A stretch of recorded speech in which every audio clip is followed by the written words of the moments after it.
جی مفتی صاحب. نحمدہ و نصلی علی رسولہ الکریم، اما بعد فاعوذ باللہ من الشیطان الرجیم، بسم اللہ الرحمن الرحیم. جزا اللہ عنا سیدنا و مولانا محمد ما هو اہل صلی اللہ علیہ وآلہ وصحبہ وبارک وسلم.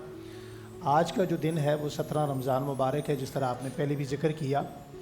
آج کا دن جہاں غزوہ بدر ہے وہاں 3 اور بڑی شخصیات دنیا سے گئی ہیں. حضرت ام سلمہ رضی اللہ تعالی عنہ، آقا دو جہاں صلی اللہ علیہ وسلم کی بیٹی حضرت رقیہ زوجہ حضرت عثمان غنی، آپ کا وصال بھی آج ہی کے دن ہے، جن کی بیماری کی وجہ سے حضور نے حضرت عثمان غنی کو واپس مدینہ بھیج دیا تھا، اور بعد میں فرمایا کہ میں اپنے اختیار سے آپ کو بدری صحابہ میں شامل کرتا ہوں. اسی طرح حضرت عائشہ صدیقہ رضی اللہ تعالی عنہ، اماں جان، ہم ان کا ذکر کر چکے ہیں. بالکل. وہ وصال تو ان کو 16 کو ہوا، لیکن ان کی تدفین 17 کو ہوئی.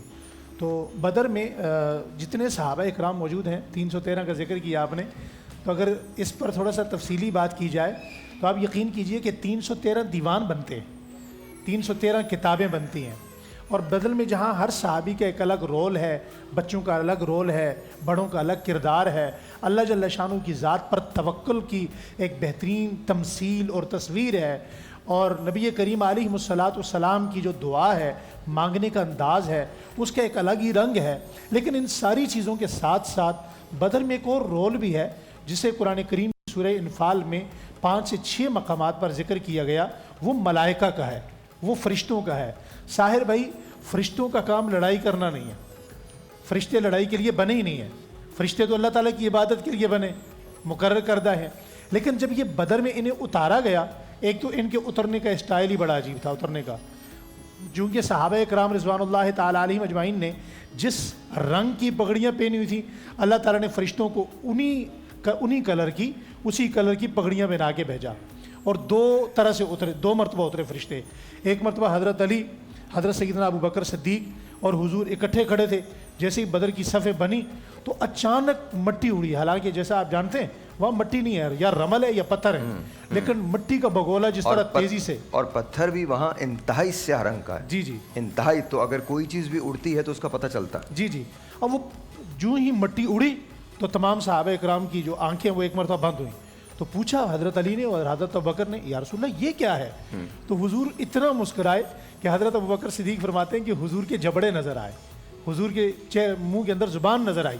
فرمایا ابوبکر، علی، اللہ تعالیٰ نے 500 فرشتہ اتارا. سبحان اللہ. اچھا، تھوڑی دیر بعد پھر وہ مٹی کا بگولا ایسے گھوما اور پھر فرمایا اب اللہ تعالیٰ نے اور فرشتے اتارے ہیں. اب فرشتے اتر تو گئے لیکن انہیں لڑنے کا نہیں پتا.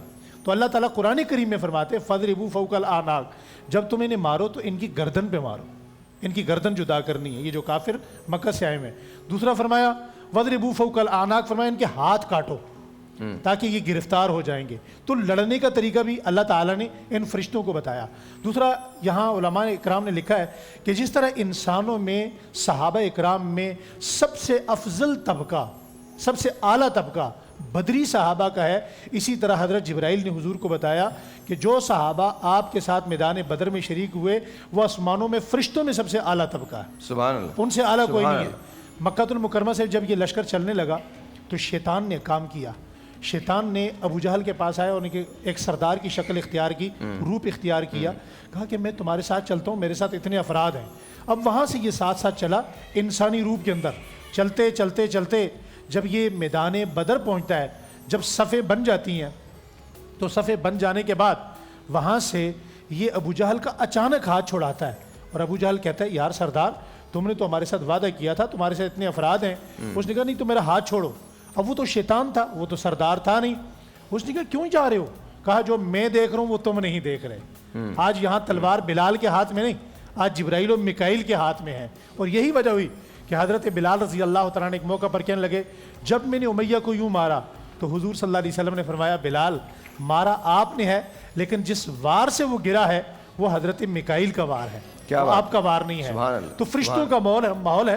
وہ کہتے ہیں نا، علامہ اقبال کا شعر ہے کہ فضائے بدر پیدا کر. ہاں، اور ویسے بھی بتا دیا گیا ہے کہ اس وقت جو بدر کا جب منظر کشی ہوتی ہے تو جب آپ نے عبادت کی پوری رات اور یہ کہہ دیا گیا کہ میرے خیمے میں کوئی نہیں آئے گا سوائے حضرت ابوبکر صدیق کے، جب آپ داخل ہوئے تو آپ باہر چلے گئے ان کو لے کے، اور باہر جانے کے بعد ایک ایک جگہ بتائی کہ یہاں پر اس کو مارا جائے گا, یہاں اس کو مارا جائے گا, یہاں اس کو مارا جائے گا. اور پھر کہا یہ جاتا ہے کہ جس وقت یہ جنگ ہوئی ہے, یہ غزوہ ہوا ہے, تو صحابہ کہتے ہیں کہ ہم صرف تلواریں نکالتے تھے اور ان کے سر تن سے جدا ہو کے گر جایا کرتے تھے. تو یہ اللہ تعالیٰ کی مدد تھی. جب آپ کا یقین اللہ پہ ہوتا ہے نا, جب آپ کا توکل خدا پہ ہوتا ہے, تو پھر اللہ تعالیٰ اپنی نصرت بھیجتا ہے, اپنی مدد بھیجتا ہے آپ کی نصرت. اس میں یہاں ایک بات آپ کی ایڈ کرتا جاؤں, قطع کلامی معاف کیجیے گا. آج ہم یہاں یہ بات سن رہے ہیں نا, تو اسے صرف انجوائمنٹ نہ کیجیے.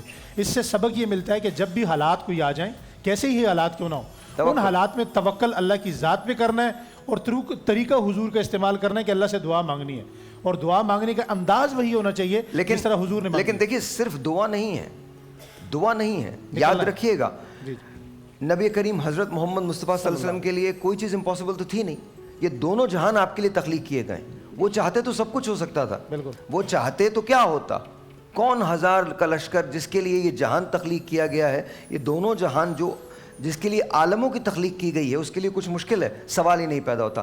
لیکن بحیثیت انسان انہوں نے توکل بھی کیا اور وہ کھڑے بھی رہے, وہ غزووں میں شریک بھی ہوئے ہیں. دیٹ مینس کہ توکل تو آپ کو کرنا ہی کرنا ہے, خدا ہی پہ کرنا ہے, مدد تو آپ نے خدا ہی سے مانگنی ہے, لیکن کام آپ کو کرنا ہے, آپ کو جا کے کھڑا ہونا ہے, اور کھڑے ہونے کے بعد محنت کرنی ہے, محنت کرنے کے بعد نتیجہ خدا پہ چھوڑنا ہے. بالکل, پھر اللہ تعالیٰ آپ کی نصرت کرتا ہے.